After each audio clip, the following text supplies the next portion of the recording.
ஆண்டவராய் இயேசு கிறிஸ்து தம்முடைய போதனைகளிலே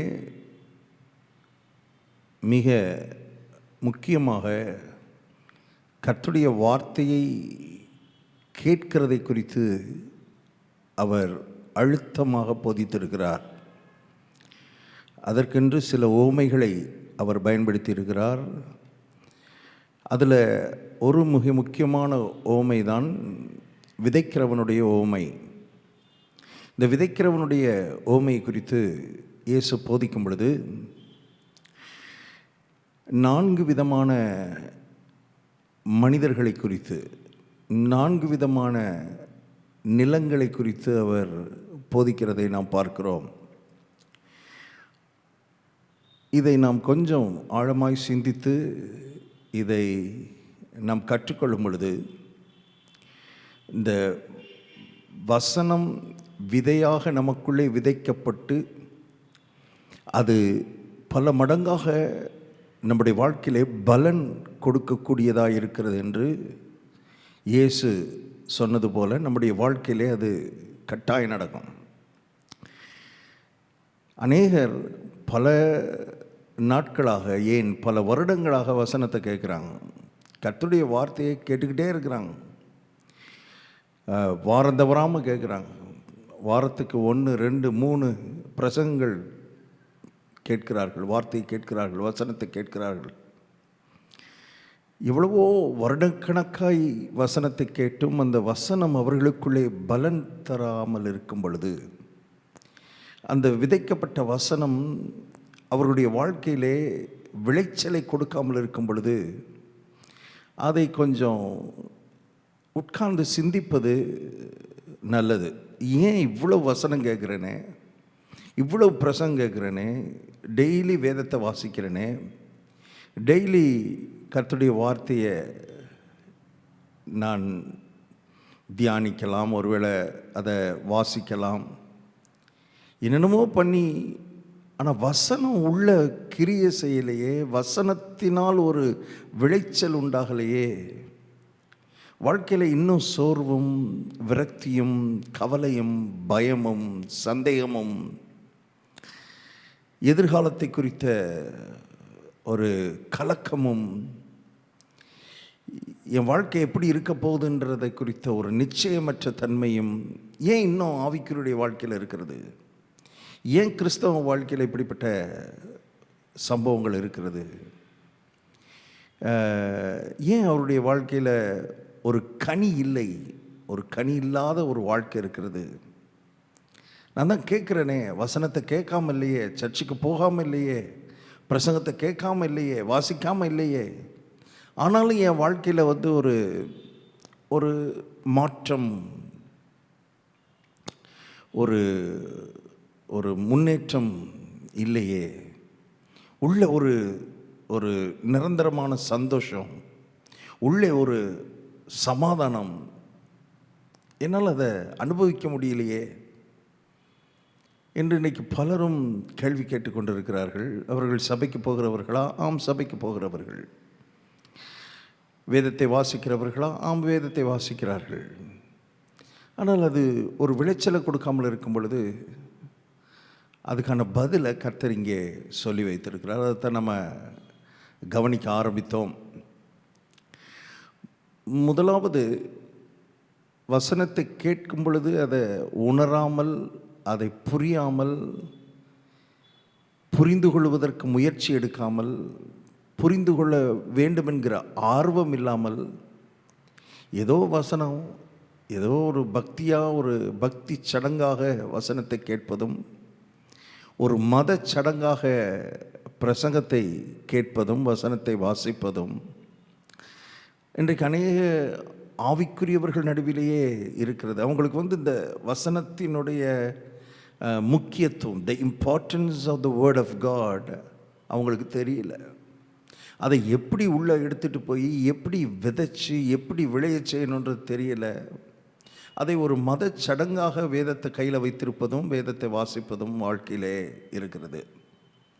ஸோ அதை புரிந்து கொள்ள வேண்டுமே, இதற்குள்ளே இருக்கிற ஆழங்களை நான் அறிந்து கொள்ள வேண்டுமே. கர்த்தர் எழுதி வைத்திருக்கிற வார்த்தை, இது கர்த்தருடைய வார்த்தை, இந்த வார்த்தைக்குள்ளே இருக்கிற ரகசியங்களை நான் அறிந்து கொள்ள வேண்டுமே, அதை புரிந்து கொள்ள வேண்டுமே, அதை உணர வேண்டுமே என்கிற ஆர்வம் இல்லாமல் இருக்கிறதுனால ஏதோ கடமைக்கு கேட்டுட்டு அப்படியே விட்டுட்டு போகும்போது இவங்களை அறியாமலே, இவங்களுக்கு தெரியாமலே பிசாசு அதை எடுத்துகிட்டு போயிடுறான். வசனமே இல்லை உள்ள இருதயத்துக்குள்ளே விதைக்கப்பட்ட வசனமே இல்லாத அளவு பிசாசு பொறுக்கி போடுகிறான் என்று வேதம் சொல்லுகிறது. There is no word inside the heart. இருதயத்துக்குள்ளே வசனமே இல்லை, இவங்களுக்கு தெரியல. வசனத்தை எடுத்துட்டு போயிட்டான், வசனத்தை பொறுக்கி விட்டான்.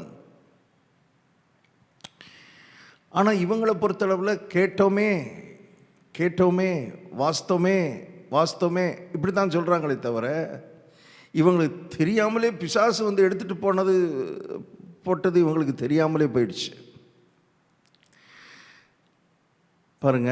ஆகவே கர்த்தருடைய வார்த்தையை ஆழமாய் புரிந்து கொள்ள, அதை குறித்த ஒரு வெளிச்சத்தை பெற்றுக்கொள்ள, வெளிப்பாட்டை பெற்றுக்கொள்ள நம்மை அர்ப்பணிக்க வேண்டும்.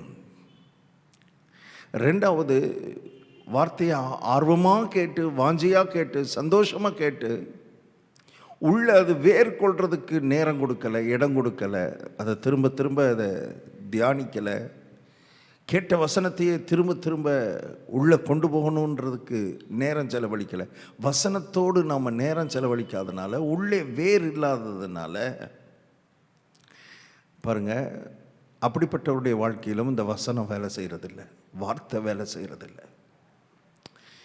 ஆகவே கிறிஸ்தவர்களுக்கும் ரட்சிக்கப்பட்டவர்களுக்கும் ரட்சிக்கப்படாதவர்களுக்கும் ஒரு பெரிய வித்தியாசமே இல்லாமல், அவங்களும் கண்ணீர், இவங்களுக்கும் கண்ணீர், அவங்களுக்கும் வேதனை, இவங்களுக்கும் வேதனை, அவங்களுக்கும் பிரச்சனை, இவங்களுக்கும் பிரச்சனை, அவங்களாலையும் ஜெயிக்க முடியல, இவங்களாலையும் ஜெயிக்க முடியலை. ஸோ வார்த்தை கையில் இருந்தும் ஏன் இப்படி நடக்குது என்பது புரியாத ஒரு புதிராக அநேகருக்குள்ளே இருக்கிறது. இவங்க என்ன நினைக்கிறாங்கன்னா, ஏதோ செத்து பரலவம் போனால் போதும் அப்படின்னு நினச்சிக்கிட்டு இருக்கிறாங்க. பரலவம் போகலாம், ஆனால் இந்த பூலோகத்திலே ஒரு கனி உள்ள வாழ்க்கை வாழ்றதுக்கு தான் கர்த்தர் நம்மை தெரிந்தெடுத்திருக்கிறார் என்பது அனைவருக்கு தெரியலை. இந்த பூலோகத்திலே ஒரு பிரயோஜனமான வாழ்க்கை, ஆசீர்வாதமான வாழ்க்கை, மகிழ்ச்சிகரமான வாழ்க்கை, சந்தோஷமான வாழ்க்கை. இயேசு சொன்னார், என்னுடைய சந்தோஷம் உங்களில் நிலைத்திருக்கும்படிக்கு இவைகளை சொன்னேன்னு சொல்கிறாரு. கிறிஸ்துவனுடைய சந்தோஷம், அதாவது கிறிஸ்து எவ்வளவு சந்தோஷமாக இந்த உலகத்தில் இருந்தாரோ அந்த அளவு சந்தோஷமாக இருக்கத்தக்கதான வாழ்க்கையை கர்த்தர் நமக்கு இந்த உலகத்தில் வைத்திருக்கிறார். இதுக்கெல்லாம் ரூட் எங்கே இருக்குதுன்னா, இந்த வார்த்தைக்குள்ளே இருக்கிறது. கர்த்தருடைய வார்த்தை, கர்த்தருடைய வசனத்துக்குள்ளே இருக்கிறது. இன்றைக்கு இன்னொரு மூன்றாவது வகையான இருதயத்தை குறித்து, அல்லது மூன்றாவது வகையான மக்களை குறித்து நான் சொல்ல விரும்புகிறேன். சிலருடைய இருதயத்திலிருந்து பிசாசு வசனத்தை எடுத்து போட்டுறான். சிலருடைய இருதயத்துக்குள்ளே இருக்கிற வசனத்தை அது ஆழம் இல்லாதனால, வேர்கொள்ளாததுனால, ஒரு பிரயோஜனம் இல்லாமல் கேட்டு கேட்டு கேட்டு கேட்டு சந்தோஷமாக கேட்டு கேட்டு பிரயோஜனம் இல்லாமல் போயிடுச்சு. மூன்றாவது வகை, மார்க் 4ஆம் அதிகாரம் 18வது வசனத்தை வாசிக்க விரும்புகிறேன்.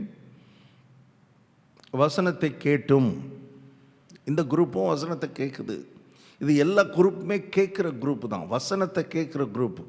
இது எல்லாருமே விசுவாசிகள், இவர்கள் எல்லாரும் சபைக்கு போகிறவர்கள், இவர்கள் எல்லாரும் ஆராதனைக்கு போகிறவர்கள், வசனத்தை கேட்கிறவர்கள், வார்த்தையை கேட்கிறவர்கள். பாருங்கள், இவர்களை பாருங்கள், வசனத்தை கேட்டும் உலக கவலைகளும் ஐஸ்வர்யத்தின் மயக்கமும் மற்றவைகளை பற்றி உண்டாகிற இச்சைகளும் உட்பிரவேசித்து வசனத்தை நெருக்கி போட அதனால் பலனற்று போகிறார்கள். ஒரு பலனுள்ள வாழ்க்கை வாழ வேண்டியவர்கள், ஆசீர்வாதமான வாழ்க்கை வாழ வேண்டியவர்கள், பிரயோஜனமான வாழ்க்கை வாழ வேண்டியவர்கள், உபயோகமான வாழ்க்கை வாழ வேண்டியவர்கள்,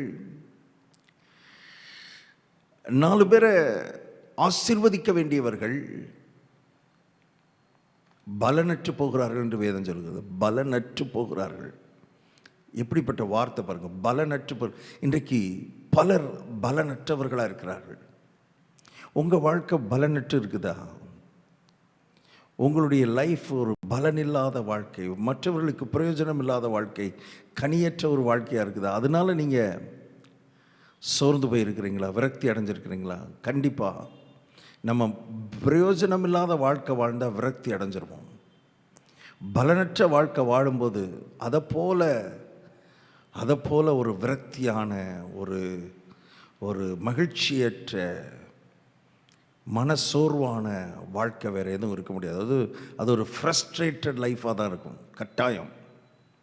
அதனால தான் கர்த்தர் எல்லாரையும் இந்த உலகத்தில் உண்டாக்கும் பொழுது அவனுக்குள்ளே ஏதாகிலும் ஒரு ஆற்றலை உள்ள வச்சு, ஏதாகிலும் ஒரு திறனை உள்ள வச்சு, அவன் இந்த உலகத்துக்கு ஆசீர்வாதமாக இருக்கணும், இந்த உலகத்துக்கு அவனால் ஏதோ ஒரு பிரயோஜனம் இருக்கணும்னு சொல்லிதான் அவனுக்குள்ளே அந்த ஆற்றலை, அந்த எபிலிட்டியை உள்ள வச்சு கர்த்தர் பிறக்க வைக்கிறார்.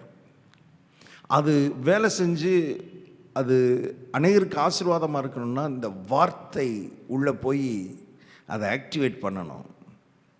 இந்த வசனம் உள்ளே போகணும். இந்த வசனம் உள்ளே போகும்போது நாம் பலனுள்ளவர்களாய் மாறுகிறோம், இந்த உலகத்துக்கு ஆசீர்வாதமாய் மாறுகிறோம். பலனற்று போகிறார்கள். எத்தனை பேர் பலனற்றவர்களாக இருக்கிறாங்க பாருங்க இந்த உலகத்தில். அவர்களால் எந்த பிரயோஜனமும் இல்லை. பிரயோஜனமாக இருக்க முடிந்தவர்கள் அவங்க நினச்சா பிரயோஜனமாக இருக்கலாம், அவர்கள் நினச்சா பலனுள்ளவர்களாக இருக்கலாம். ஆனால் இந்த வார்த்தைக்கு கொடுக்கிற மரியாதை, இந்த வசனத்துக்கு கொடுக்கிற மரியாதை அவர்களுக்குள்ளே இல்லாதபடினாலே ஒரு பலனற்ற ஒரு வாழ்க்கை. வருஷக்கணக்காக வாழ்ந்துட்டாங்க, இன்னும் எத்தனை வருஷம் வாழ போகிறாங்களோ தெரியாது. நான் சொல்லுகிறேன், இந்த வார்த்தை கேட்கிற நீங்கள் இனி வருகிற நாட்களிலாகிலும், இதுவரை பலனற்று இருந்தாலும் இனி வருகிற நாட்களிலாகிலும் நீங்கள் பலனுள்ளவர்களாய் மாற முடியும். உங்கள் வாழ்க்கை மாற முடியும், உங்கள் ஜீவியம் மாற முடியும், இந்த உலகத்துக்கு ஆசீர்வாதமாக நீங்கள் இருக்க முடியும்,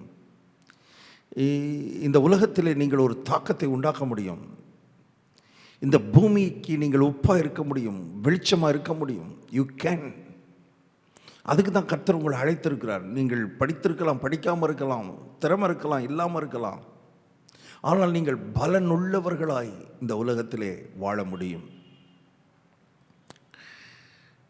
அதனால தான் கர்த்தர் மனிதனை படைத்த பொழுதே சொன்னார், நீங்கள் ஆதியாகமம் 1:28 எழுதப்பட்டிருக்கிறது, நீங்கள் பலுகி பெருகி பி ஃப்ரூட்ஃபுல். முதலாவது வார்த்தை, முதல் வார்த்தை, மனுக்குலத்தை பார்த்து கர்த்தர் சொன்ன முதல் வார்த்தை பி ஃப்ரூட்ஃபுல். Be fruitful. கனியுள்ள வாழ்க்கை வாழு, பிரயோஜனமான வாழ்க்கை வாழு, உபயோகமான வாழ்க்கை வாழு. உன்னால் வாழ முடியும்.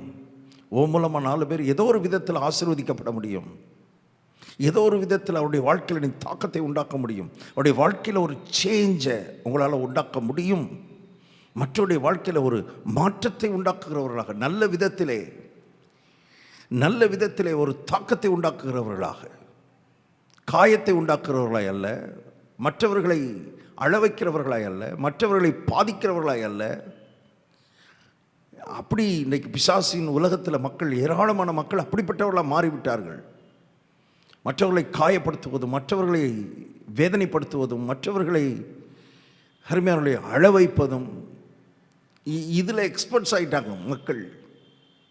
ஆனால் கர்த்தர் சொல்கிறாரு, மற்றவர்களை சிரிக்க வைப்பது, மற்றவர்களை வாழ வைப்பதும், மற்றவர்களை உயர்த்துவதும், மற்றவருடைய வாழ்க்கையில் ஒரு பெரிய தாக்கத்தை உண்டாக்குகிற விதத்தில் இருக்கிற அத்தனை பேரும் வாழ முடியும்னு கர்த்தர் சொல்கிறார். ஒவ்வொருவரும் ஒவ்வொரு விதத்தில் இந்த உலகத்திலே பலனுள்ள கனியுள்ள வாழ்க்கை வாழ முடியும். அப்படி வாழ்வதற்கு தான் கர்த்தர் சொல்கிறாரு, வசனம் உள்ளே போகும்போது நீ ஒரு பலனுள்ள ஆளாக இருக்க முடியும். ஆனால் வசன உள்ளே போயும், அதான் இங்கே பாயிண்ட், வசனம் உள்ள சென்றும், வசனத்தை கேட்டும், வசனம் இருதயத்துக்குள்ளே சென்றும் பலனற்றவர்களாய் பலர் வாழ்ந்து கொண்டிருக்கிறார்களே. காரணம் என்ன? அதுக்கு என்ன காரணம்? வசனம் வேலை செய்யலையா? வசனத்துக்கு வல்லமை இல்லையா? இங்கே ஒரு வார்த்தை என்னை சிந்திக்க வைத்த வார்த்தை இந்த 18வது வசனத்தில், வசனத்தை கேட்டும் உலக கவலைகளும் ஐஸ்வர்யத்தின் மயக்கமும் மற்றவைகளை பற்றி உண்டாகிற இச்சைகளும் உட்பிரவேசித்து, அதாவது இருதயத்துக்குள்ளே பிரவேசித்து கேட்ட வசனத்தை விதைக்கப்பட்ட வசனத்தை நெருக்கி போட, அப்படி நசுக்கிடுதான் பாருங்க. வசனத்தை நசுக்கிடுதான், நெருக்கிடுதான். எனக்கு அதை படிக்கும் பொழுது நான் யோசித்தேன், வசனம் வல்லமை உள்ள வசனமாச்சே, வானத்தையும் பூமி உண்டாக்கின வார்த்தையாச்சே, சர்வத்தையும் தாங்கி கொண்டிருக்கிற வசனமாச்சே. அப்படிப்பட்ட வசனத்தை நெருக்கி போட முடியுமா? அப்படிப்பட்ட வசனத்தை ஒரு பலனற்றதாய் மாற்றிவிட முடியுமா? அப்படிப்பட்ட வசனத்தை நசுக்கி போட முடியுமா? வசனம் வல்லமை உள்ளதாக இருக்கிறதே. அப்படின்னா ஒரு மனிதனுடைய இருதயத்துக்குள்ளே விதைக்கப்பட்டிருக்கிற வசனத்தை நெருக்கி போடுவதற்கு இந்த மனிதன், அங்கே சொல்லப்பட்டிருக்க லிஸ்ட் இருக்குது பாருங்க, உலக கவலை, ஐஸ்வர்யத்தின் மயக்கம், மற்றவைகளை பற்றி உண்டாகிற இச்சை, வசனத்தை காட்டிலும் இவைகளை ரொம்ப பெருசா இவனுடைய இருதயத்துக்குள்ள அதிக நேரம் அதற்கு நேரத்தை செலவழித்து அதை ரொம்ப பெருசா பார்த்து அதை ரொம்ப பெருசா நினைச்சு, உதாரணத்துக்கு ஒரு கவலை, ஒரு பிரச்சனை நம்மை கவலைப்பட வைக்கிறதுனா அந்த கவலைப்படுத்துகிற பிரச்சனையை ரொம்ப பெருசா பார்த்து ரொம்ப பெருசா நினைச்சு அதையே சிந்தித்து அதையே யோசித்து, வசனம் விதைக்கப்பட்டது உண்மைதான், ஆனால் அந்த வசனத்தை காட்டிலும் இந்த பிரச்சனையை ரொம்ப பெருசா பார்க்கும் பொழுது இந்த மனிதன் அந்த வசனத்தை நெருக்கி போடுவதற்கு அனுமதி கொடுக்கிறான். வசனத்துக்கு வல்லமை இருக்குது, ஆனால் இந்த மனிதன், இந்த நபர், நான் வசனத்துக்கு கொடுக்கிற மரியாதையை கொடுக்காம என்னுடைய கவலைக்கும் ஐஸ்வர்யத்தின் மயக்கத்துக்கும் அதை பெருசா பார்க்கும்போது, அப்போது வசனம் நெருக்கி போடப்படாமல் இருக்கணும்னா அதில் நம்ம எடுக்க வேண்டிய முதல் ஆக்ஷன் என்ன தெரியுமா? வசனத்தை ரொம்ப பெருசாக பார்க்கணும். கர்த்தருடைய வார்த்தையை ரொம்ப முக்கியமாக பார்க்கணும். நீங்கள் அதை இந்த வசனம், கர்த்தருடைய வார்த்தை தான் உலகத்தை உண்டாக்கினது, அண்ட சராசரத்தை சிருஷ்டித்தது, இன்றைக்கு சர்வத்தையும் அதுதான் தாங்கி கொண்டிருக்கிறது. அந்த வசனம்தான் உங்கள் இருதயத்துக்குள்ளே விதைக்கப்பட்டிருக்கிறது என்கிற உணர்வு உங்களுக்குள்ள வேண்டும், நமக்குள்ளே வேண்டும். இவ்வளோ பெரிய வசனம் உள்ளே இருக்கும் பொழுது இந்த கவலையெல்லாம் ஒன்றும் இல்லை, இந்த பிரச்சனையெல்லாம் ஒன்றும் இல்லை, உள்ள வசனம் இருக்குது. இது மகத்தான காரியங்களை என்னுடைய வாழ்க்கையில் செய்யும். நான் நினைக்கிறதற்கும் எண்ணுகிறதற்கும் கற்பனை பண்ணுறதுக்கும் சொப்பனம் காண்கிறதற்கும் மேலாய் இந்த வார்த்தை செய்து முடிக்க முடியும் என்கிற விதத்தில் இந்த வசனத்தை அணுகவும், இந்த வசனத்தை உட்கொள்ளவும், இந்த வசனத்துக்கு முக்கியத்துவம் கொடுக்கவும், வசனத்தை பார்க்கவும் பழக கர்த்தர் நம்முடைய கண்களை திறப்பாராக. என்னைக்கு நம்ம வசனத்தை காட்டிலும் பெருசாக மற்ற எல்லாத்தையும் பார்க்குறோமோ, அந்த நாம் பார்க்குற அந்த பெருசு இந்த வசனத்தை நெருக்கி போடும் என்று இயேசு சொல்லுகிறார். Jesus himself told that. ஏதோ சீஷன் சொல்லலை, இயேசுவே சொன்னார், வசனத்தை நெருக்கி போடும். எத்தனையோ பலனை கொடுத்திருக்க வேண்டிய வசனம் எத்தனையோ பேருடைய வாழ்க்கையில் எத்தனையோ வாரக்கணக்காய், மாதக்கணக்காய், வருடக்கணக்காய் அது நசுக்கப்பட்டு நெருக்கி போடப்பட்டு அந்த வசனம் உள்ளே வரும் பொழுது அவ்வளவு சந்தோஷமாக உள்ளே வரும்னு நினைக்கிறேன். இந்த மனிதனுக்குள்ளே நான் போகிறேன், இந்த மனிதனுக்குள்ளே போய் நான் ஒரு பலன் கொடுத்து இந்த மனிதனையும் வாழ வைத்து இந்த மனிதனுடைய வாழ்க்கை மூலமாக மற்றவர்களையும் வாழ வைக்கணும்னு உள்ளே வந்தா பட்டார்னு ஞாயிற்றுக்கிழமை உள்ளே வருது, திங்கக்கிழமை போனோடனே வேற உள்ளே வருது, கவலை உள்ளே வருது, வசனம் சொல்லுது, அதை வெளியே அனுப்பு. நான் பலன் கொடுக்கணும், நான் பலன் கொடுக்கணும், நான் விளையணும், நான் விளைச்சலை கொடுக்கணும்.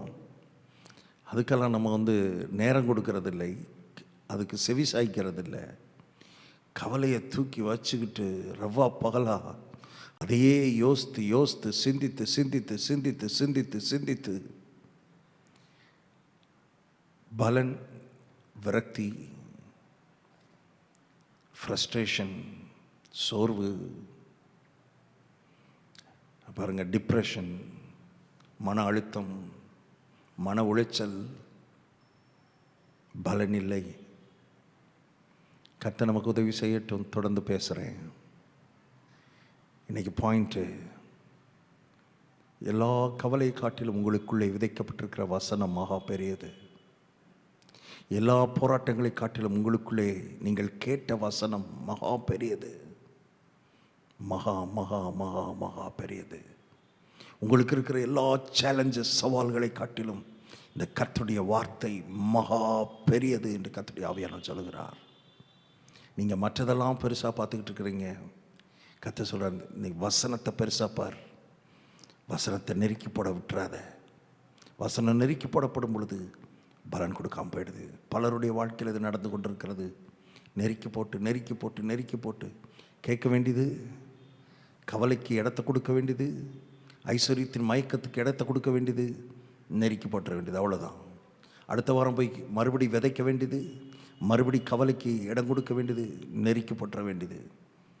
வருஷங்கள் கடந்து ஓடிவிட்டன, பலன் இல்லை. வாழ்க்கையில் பலன் இல்லை. ஒருவருக்கும் பிரயோஜனம் இல்லை, ஒரு ஆத்மாவுக்கும் பிரயோஜனம் இல்லை. சிந்திக்கும்படி விரும்புகிறேன். சற்று சிந்திப்போம். என் வாழ்க்கை இப்படி இருக்கக்கூடாது, தீர்மானம் எடுங்க. இன்னையிலேருந்து வார்த்தையை பெருசாக பார்க்க போகிறேன், வசனத்தை பெருசாக பார்க்க போகிறேன்.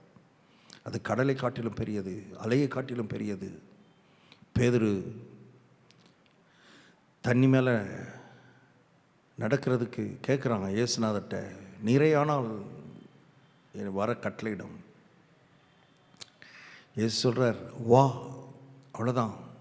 இந்த வா என்கிற ஒரு வார்த்தை அத்தனை கடலை காட்டிலும் பெரியது, பசிபிக் பெருங்கடலை காட்டிலும் பெரியது. அருமையானவர்களே, எல்லா சமுத்திரங்களை காட்டிலும் அது பெரியது. சமுத்திரத்தில் எழும்புகிற எல்லா அலைகளை காட்டிலும் அது பெரியது. புயலை காட்டிலும் அது பெரியது. எல்லா காற்றை காட்டிலும் அது பெரியது. மகா பெரியது, மகா வல்லமை உள்ளது. வா என்கிற வார்த்தை கர்த்தருடைய வாயிலிருந்து வந்த வார்த்தை. இப்போ அந்த வார்த்தையை பிடித்து இறங்கினா அதே கடலில், அதே அலையின் நடுவிலே, அதே காற்றின் நடுவிலே, அதே புயலின் நடுவிலே நடந்து போகிறான். ஏனென்றால் இவனுக்கு வார்த்தை ரொம்ப பெருசாக இருக்குது. எப்போ நடந்து பாதியிலேயே காற்று பலமாக இருக்கிறதை கண்டு என்று வேதத்தில் எழுதப்பட்டிருக்கிறது.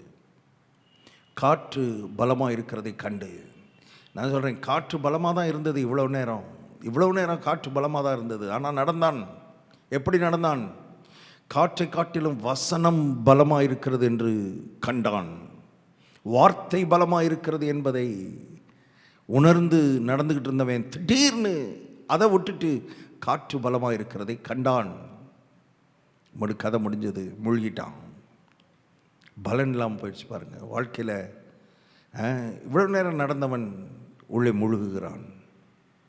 நான் சொல்லுகிறேன், எல்லா புயலை காட்டிலும், எல்லா காற்றை காட்டிலும் பலமானது கர்த்தருடைய வார்த்தை. அது ஸ்ட்ராங்கானது கர்த்தருடைய வசனம் என்பதை நான் உங்களுக்கு ஞாபகப்படுத்துகிறேன். வசனம் பலமாக இருக்கிறத பார்க்குறீங்களா? காற்று பலமாக இருக்கிறத பார்க்குறீங்களா? அதில் தான் நீங்கள் நடக்க போகிறீங்களா இல்லை மூழ்க போகிறீங்களான்றது இருக்குது. நான் சொல்லுகிறேன், இந்த வார்த்தை கேட்கிற அத்தனை பேரும் கடலின் மேல் நடக்கிறவர்களாக, சூழ்நிலைகளின் மேல் நடக்கிறவர்களாக, உங்களுடைய பிரச்சனைகளின் மேல் நடக்கிறவர்களாக, உங்களுடைய தேவைகளின் மேல் நடக்கிறவர்களாக கர்த்தர் உங்களை மாற்றுகிறார். ஜெபிப்போம். நல்ல பிதாவை, நாங்களுமே நன்றியோடு துதிக்கிறோம். இந்த உலகத்தில் இருக்கிற எதை காட்டிலும் உம்முடைய வசனம் பெரியது, உம்முடைய வசனம் பலமானது, உம்முடைய வசனம் வல்லமை உள்ளது. காரணம், இந்த முழு உலகத்தையும் படைத்ததே உம்முடைய வார்த்தை, உம்முடைய வார்த்தை. ஆகவே எதை காட்டிலும் உம்முடைய வார்த்தை பெரியது, எந்த சவாலை காட்டிலும் உம்முடைய வார்த்தை பெரியது. இந்த அணுகுமுறை, இந்த பார்வை உம்முடைய பிள்ளைகளுக்கு உண்டாயிருக்கட்டும். தகப்பனே, இந்த உலகத்தில் இருக்கிற எதுவும் இந்த வசனத்தை நெருக்கி போட, அதை பெருசாக பார்த்து, இந்த வசனத்தை சின்னதாக பார்த்து, இந்த வசனத்தை நெருக்கி போட ஒருவரும் அனுமதிக்காது இருக்கட்டும். வார்த்தையே பெரிதாக, வசனமே பெரிதாக உடைய பிள்ளைகளுக்கு இருப்பதாக. உடைய மைண்டு வசனத்தை ரொம்ப பெருசாக பார்க்கட்டும் ஆண்டவரே. அப்படிப்பட்ட மனதாய் மாறுவதாக. நீர் அதை செய்கிறீர், உமக்கு நன்றி. இயேசு கிறிஸ்துவின் நாமத்தில் பிதாவே, ஆமேன், ஆமேன். God bless you. Jesus loves you.